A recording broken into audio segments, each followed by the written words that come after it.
충격적인 일이 벌어졌습니다.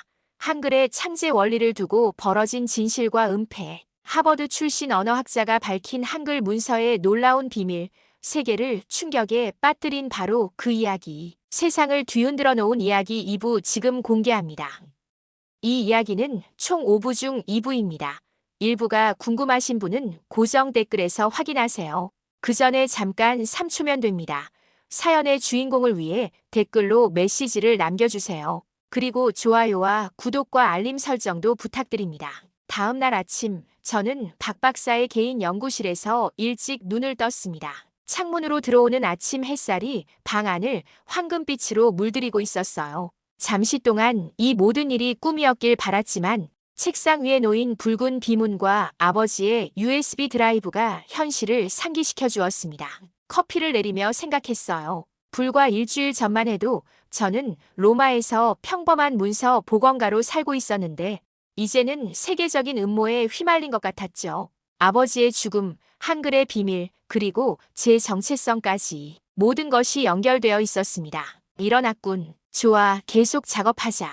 박 박사가 연구실로 들어왔습니다. 그녀는 이미 완전히 깨어있는 상태였고 손에는 두꺼운 서류 뭉치를 들고 있었어요. 이건 너의 아버지와 내가 30년 전에 함께 연구했던 자료들이야.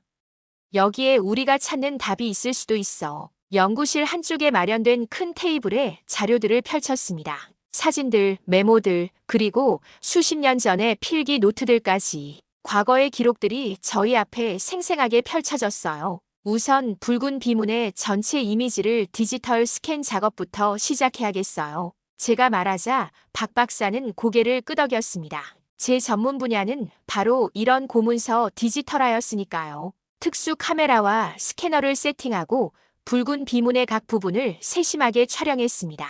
고해상도 이미지가 컴퓨터 화면에 나타나자 육안으로는 보이지 않던 미세한 선들이 드러났어요. 저는 화면을 확대하며 숨을 들이켰습니다. 비문의 일부 영역에는 육안으로는 보이지 않던 미세한 문자들이 새겨져 있었어요. 마치 워터마크처럼 본문 아래에 숨겨진 글자들이었죠. 자외선 필터를 써봐요. 컴퓨터 프로그램으로 이미지를 처리하자 더 많은 숨겨진 글자들이 나타났습니다. 훈민정음의 초기 문자로 보이는 기호들이었어요. 이건 훈민정음 해례본에 있는 내용과 유사해. 박 박사의 목소리가 떨렸습니다. 훈민정음 해례본은 한글 창제 원리를 설명하는 원본 문서로 현재 국보로 지정된 문화재였죠. 하지만 이것은 해례본보다 더 상세해. 마치 세종대왕의 개인 메모 같아. 우리는 흥분으로 밤을 새워가며 작업을 계속했습니다. 이미지 처리, 텍스트 추출, 그리고 번역 작업까지. 박 박사는 고대 한글을 현대 한국어로 번역하고 저는 그것을 다시 영어로 이해했어요. 한글의 창제 원리를 설명하는 내용이었는데 그 과학적 정교함에 저는 경외감을 느꼈습니다. 믿을 수 없군요. 이건 단순한 문자 발명이 아니라 철학적이고 과학적인 혁명이었어요. 맞아. 세종대왕은 단순히 새로운 글자를 만든 게 아니야. 소리의 원리, 발음기관의 형태, 우주의 원리까지 모두 담아낸 거지. 다음 날 우리는 디지털 복원 작업을 계속했습니다. 제가 컴퓨터에 집중하고 있을 때 박 박사는 외부 통화를 위해 잠시 방을 나갔어요. 몇 분 후 그녀가 표정이 굳은 채로 돌아왔습니다. 좋지 않은 소식이야. 연구원이 침입자들에게 완전히 뒤집어졌어. 모든 서버가 해킹당했고 우리의 연구 자료도 대부분 삭제됐어. 심장이 철렁 내려앉았습니다. 다행히 우리는 중요한 자료를 이미 가져왔지만 이제 더 이상 안전한 곳은 없는 것 같았어요. 사람들이 다친 건 아닌가요? 다행히 늦은 시간이라 직원들은 없었어. 하지만 그들이 우리를 쫓고 있는 건 확실해. 시간이 없어. 박 박사는 서둘러 노트북을 챙기기 시작했습니다. 저도 급히 복원 중이던 이미지 파일들을 저장했죠. 그때 바깥에서 차 엔진 소리가 들렸습니다. 누군가 왔어. 창문으로 바깥을 살폈습니다. 검은색 SUV 한 대가 연구실 앞에 멈춰 서고 있었어요. 차에서 내린 사람은 뜻밖에도 젊은 아시아계 남성이었습니다. 그는 주변을 둘러보더니 조심스럽게 현관으로 다가왔어요. 박 박사님, 아는 사람인가요? 박 박사는 얼굴이 창백해지며 중얼거렸습니다. 리밍, 중국에서 온 객원 연구원이었어. 내 제자이기도 했지. 문을 두드리는 소리가 들렸습니다. 박 박사는 저에게 뒷문으로 빠져나갈 준비를 하라고 손짓했어요. 그러나 제 직감은 달랐습니다. 만나봐야 할 것 같아요. 도망만 다니면 해결책이 나오지 않을 거예요. 박 박사는 망설이다가 결국 동의했습니다. 리밍이라는 사람을 맞이하기로 한 거죠. 그는 들어오자마자 주변을 경계하듯 살펴보았습니다. 박선영 박사님, 위험합니다. 그들이 당신을 쫓고 있어요. 리밍의 말에 박 박사는 차갑게 대답했습니다. 그들에 당신도 포함되어 있는 거 아닌가? 리밍은 고개를 저었습니다. 제가 의심스러운 건 알지만 진실을 말하러 왔어요. 저는 처음부터 당신의 연구를 존경했습니다. 훈민정음의 독창성과 과학적 원리에 감탄했고요. 하지만 뭐? 제 소속 기관에서는 이 사실이 널리 알려지는 것을 원치 않아요. 그들은 한글이 중국 문자에서 파생되었다는 이론을 계속 주장하길 원하죠. 리밍의 고백에 저는 분노가 치밀었습니다. 이런 학문적 진실이 정치적 이유로 왜곡된다니 말이 안 됐어요. 그래서 당신은 지금 무엇을 하려는 거죠? 경고하러 왔어요. 그들이 곧 이곳도 찾아낼 거예요. 당신들은 즉시 안전한 곳으로 가야 합니다. 박 박사는 여전히 의심의 눈초리로 리밍을 바라보았습니다. 어떻게 믿지? 이걸 보세요. 리밍은 태블릿을 꺼내 보여주었습니다. 그것은 그가 작성했던 논문이었어요. 조선문자 창제지도라는 제목의 논문에서 그는 한글이 독자적으로 창제된 과학적 문자 체계라고 결론지었지만 공식 발표본에는 그 부분이 모두 수정되어 있었습니다. 제 논문이 악의적으로 편집됐어요. 저는 이제 그들에게도 위험한 존재가 됐죠. 그의 말을 듣고 있을 때 갑자기 굉음과 함께 창문 하나가 깨졌습니다. 총소리였어요. 엎드려요. 리밍이 소리쳤습니다. 우리는 바닥에 몸을 던졌고 연이어 총알이 벽을 뚫고 날아왔습니다. 뒷문으로 나가요. 제 차가 있어요. 리밍의 지시에 따라 우리는 몸을 낮춘 채 뒷문으로 향했습니다. 그러나 박 박사가 갑자기 멈춰 섰어요. 사료, 붉은 비문을 두고 갈 수는 없어. 그녀는 다시 연구실로 뛰어들어갔습니다. 저는 그녀를 따라가려 했지만 리밍이 저를 붙잡았어요. 위험해요. 제가 가겠습니다. 리밍이 연구실로 돌진했고 박 박사와 함께 중요한 자료들을 챙겨 나왔습니다. 우리는 간신히 리밍의 차에 올라타 그곳을 빠져나올 수 있었어요. 백미러로 보니 검은 옷을 입은 남자들이 연구실에서 뛰어나와 우리를 쫓기 시작했습니다. 리밍은 가속 페달을 밟아 차를 빠르게 몰았고 곧 우리를 쫓던 사람들을 따돌릴 수 있었어요. 대체 누구였죠? 제 질문에 리밍은 고개를 저었습니다. 정확한 소속은 모르지만 그들은 문자 수호단이라고 불려요. 중국 정부와 공식적인 연결은 없지만 그들의 목적은 한자 중심의 문자 역사를 지키는 거죠. 한글과 같은 독창적인 문자 체계가 한자보다 앞서거나 과학적으로 우수하다는 사실이 널리 알려지는 것을 막으려고 해요. 박 박사는 붉은 비문과 USB 드라이브를 꼭 쥐고 있었습니다. 그녀의 손이 떨리고 있었어요. 어디로 가야 할까요? 일단 안전한 곳으로 가야 해요. 제가 서울 외곽에 작은 아파트를 하나 빌려놨습니다. 그곳은 가명으로 계약했으니 당분간 안전할 거예요. 리밍의 안전 아파트는 서울 북동쪽의 조용한 주택가에 있었습니다. 단촐한 가구만 있는 작은 공간이었지만 다행히 인터넷은 연결되어 있었어요. 우리는 즉시 장비를 세팅하고 연구를 계속했습니다. 시간이 없어요. 다음 주 언어학회 세미나 전에 모든 증거를 확보해야 합니다. 박 박사의 말에 저희는 밤낮으로 작업을 이어갔습니다. 리밍은 중국 문헌에서 한글과 관련된 기록들을 찾아냈고 저는 계속해서 붉은 비문의 디지털 복원에 집중했어요. 그리고 세 번째 날 저는 중요한 발견을 했습니다. 박 박사님, 이것 좀 보세요. 비문의 특정 부분을 확대한 이미지를 보여주었습니다. 세 개의 점으로 표시된 부분이 규칙적으로 반복되고 있었어요. 이건 마치 좌표 같아요. 지도의 표시처럼요. 박 박사가 눈을 크게 뜨며 말했습니다. 마르코, 너는 천재야. 이건 정말 좌표일 수 있어. 세종대왕은 훈민정음을 창제한 후 그 원리를 담은 비밀 문서를 어딘가에 보관했을 거야. 이 좌표가 그 장소를 가리키는 것일 수도 있어. 우리는 흥분해서 좌표를 현대적인 지리 정보로 변환하기 시작했습니다. 계산 결과 그 위치는 경복궁 내 어딘가를 가리키고 있었어요. 경복궁, 세종대왕이 거처하던 곳이군요. 리밍이 말했습니다. 그곳에 무언가가 숨겨져 있을 가능성이 높아요. 하지만 문제는 경복궁은 현재 관광지라는 거죠.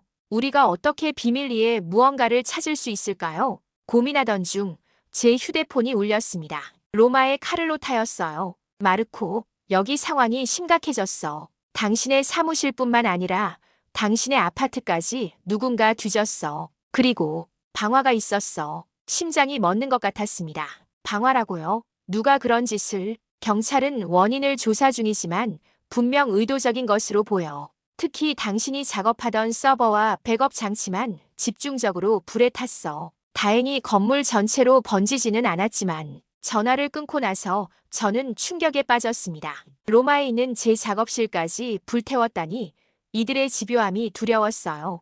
이제 그들은 정말 필사적이군요. 우리가 가까워지고 있다는 증거예요. 박 박사가 저를 위로하려 했지만 저는 이미 분노로 가득 차 있었습니다. 아버지의 죽음도 이 모든 사건도 단순한 학문적 논쟁 때문이 아니라 의도적인 은폐와 방해 때문이었어요. 경복궁으로 가야 합니다.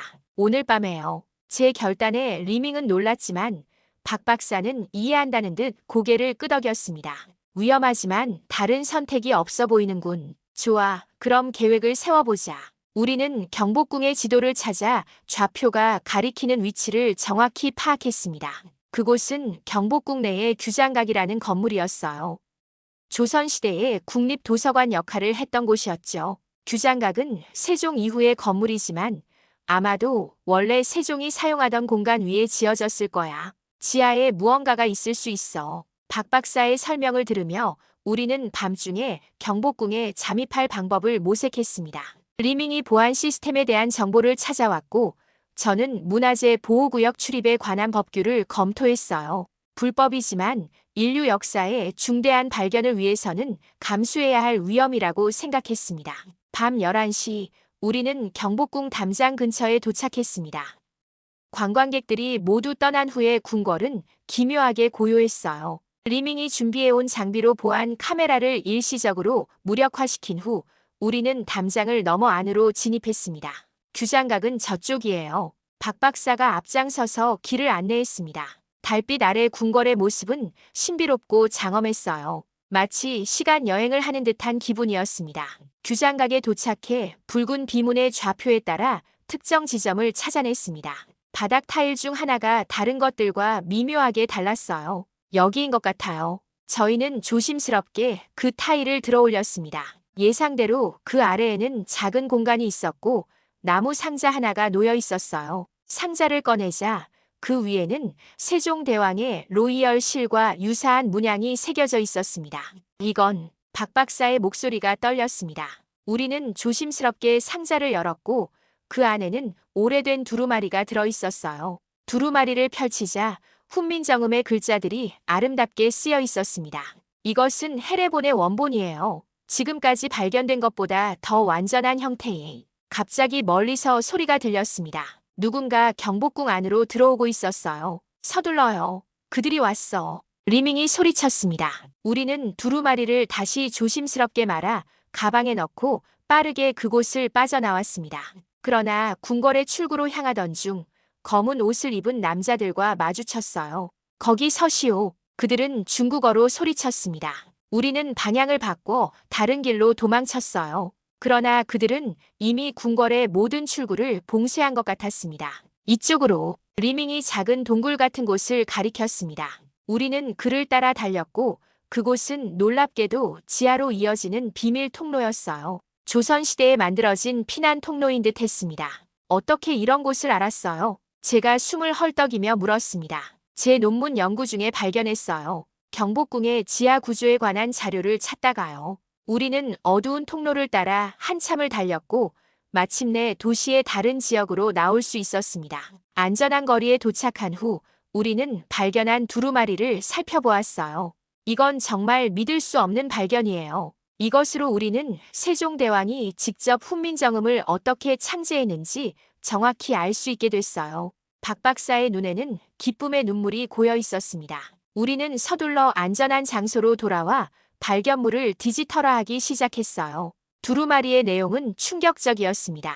이 문서에 따르면 세종대왕은 단순히 새로운 문자를 만든 게 아니라 소리와 우주의 원리를 통합한 철학적 체계를 구축했어요. 그리고 놀랍게도 이 체계는 현대 언어학이 발견한 음성학 원리와 거의 일치해요. 저는 두루마리의 내용을 번역하며 제 아버지가 왜 이 연구에 인생을 바쳤는지 이해하기 시작했습니다.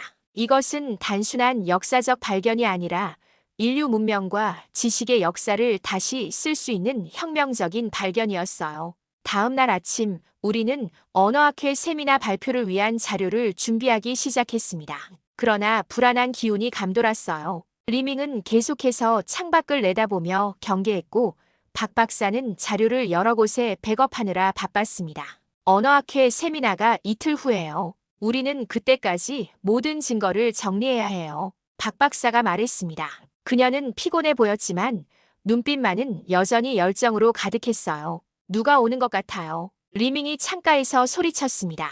우리는 모두 긴장했어요. 한 대의 차가 건물 앞에 멈춰 섰고 2명의 남자가 내렸습니다. 문자 수호단이 아니에요. 경찰 같은데. 곧 초인종이 울렸고 경찰임을 자처하는 사람들이 문을 두드렸습니다. 우리는 어쩔 수 없이 문을 열었어요. 박선영 박사님이신가요? 당신을 찾는 사람이 있습니다.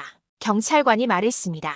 그리고 그 뒤에서 한 남자가 나타났어요. 그는 중년의 한국인 남성으로 정장을 단정하게 차려입고 있었습니다. 제 이름은 김도환입니다. 문화재청 특별조사관이죠. 어젯밤 경복궁 침입 사건과 관련해 몇 가지 여쭤볼 게 있습니다. 우리는 서로 불안한 시선을 교환했습니다.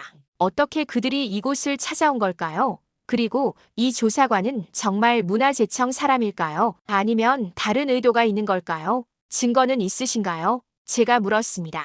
김도환은 공식 신분증을 보여주었고 분명 진짜처럼 보였어요. 경복궁 보안 카메라에 당신들의 모습이 찍혔습니다. 그리고 규장각에서 무언가를 가져간 것 같군요. 그의 말에 저는 등에서 식은땀이 흘렀습니다. 리밍이 카메라를 무력화했다고 했는데 어떻게 된 일일까요? 우리는 그저 학술 연구를 위해 박 박사가 말을 시작했지만 김도환이 손을 들어 그녀를 멈추게 했습니다.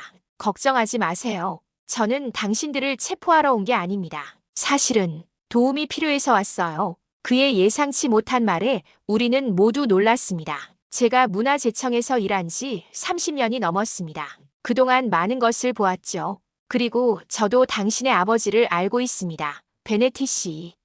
저는 충격을 받았습니다. 이 사람이 아버지를 알았다고요? 그분은 정말 뛰어난 학자였어요. 그리고 그가 발견한 것 때문에 목숨을 잃었다는 것도 알고 있습니다. 제가 당시 수사에 관여했었거든요. 비록 공식적으로는 사고로 처리되었지만요. 김도환은 우리에게 경복궁에서 가져온 두루마리를 보여달라고 요청했습니다. 잠시 망설인 후 박 박사가 그것을 꺼냈어요. 김도환은 경외심을 담아 두루마리를 살폈습니다. 이것은 국보 중의 국보입니다. 세종대왕의 친필 원고라니 믿을 수 없군요. 그럼 이제 우리를 체포하실 건가요? 문화재 절도죄로요? 제가 긴장한 목소리로 물었습니다. 아닙니다. 오히려 제가 도와드리고 싶어요. 이 발견이 세계에 알려져야 한다고 생각합니다. 너무 오랫동안 진실이 숨겨져 왔어요. 김도환은 자신이 박 박사의 대학 동기였으며 오랫동안 그녀의 연구를 몰래 지원해왔다고 말했습니다. 그는 문자 수호단의 존재도 알고 있었고 그들이 한국의 일부 기관에도 침투해 있다는 사실도 알고 있었어요. 내일 언어학회 세미나에서 발표하시겠다고 들었습니다. 그곳은 안전하지 않을 거예요. 그들이 당신들을 노리고 있을 겁니다. 김도환의 경고에 우리는 깊은 고민에 빠졌습니다. 이제 와서 발표를 취소할 수는 없었어요. 이것은 아버지의 유산이자 한글의 진정한 가치를 세계에 알릴 마지막 기회였습니다. 어떻게 하면 안전하게 발표할 수 있을까요? 제가 물었습니다. 김도환은 잠시 생각에 잠기더니 대답했어요. 제가 경호를 담당하겠습니다. 비공식적으로요. 그리고 발표 자료는 모두 다른 장소에 백업해두세요. 무슨 일이 있어도 이 발견이 세상에 알려질 수 있도록요. 그날 밤 우리는 발표 자료를 완성하고 여러 곳에 백업했습니다. 두루마리의 내용, 붉은 비문의 분석, 그리고 아버지의 연구 자료까지 모든 것이 준비되었어요. 그러나 다음 날 아침 끔찍한 소식이 들려왔습니다. 박 박사가 연구원으로 가는 도중 교통사고를 당했다는 거예요. 병원으로 급히 달려갔지만 의사는 그녀가 중태라고 했습니다. 의도적인 사고였어요. 김도환이 병원 복도에서 낮은 목소리로 말했습니다. CCTV를 확인해 보니 검은색 차량이 의도적으로 박 박사의 차를 들이받았어요. 저는 분노와 슬픔으로 주먹을 불끈 쥐었습니다. 이제는 개인적인 복수심마저 들었어요. 아버지, 그리고 이제 박 박사까지. 이 진실을 밝히려다 희생된 사람들이 너무 많았습니다. 세미나는 어떻게 하죠? 리밍이 물었습니다. 저는 깊은 숨을 내쉬었어요. 계속합니다. 이것이 박 박사님이 원하는 일이에요. 우리가 멈추면 그들의 승리가 되는 거죠. 김도환도 동의했습니다. 제가 최대한 보안을 강화하겠습니다. 그리고 국제 언론도 불러 모든 과정이 생중계되도록 하죠. 그러면 그들도 함부로 행동하지 못할 겁니다. 다음 날 세계 언어학회 세미나가 열리는 서울 국제 컨벤션 센터에 도착했습니다. 저는 박 박사를 대신해 발표를 맡게 되었어요. 긴장되었지만 이것이 제가 해야 할 일이라는 것을 알았습니다. 발표실에 들어서자 예상보다 많은 청중이 자리를 채우고 있었습니다. 세계 각국의 언어학자들, 역사학자들, 그리고 기자들까지. 김도환이 정말 국제적인 관심을 불러 모은 것 같았어요. 무대에 올라 깊은 숨을 들이마셨습니다. 그리고 제 아버지와 박 박사 그리고 600년 전 한글을 창제한 세종대왕을 생각하며 발표를 시작했어요.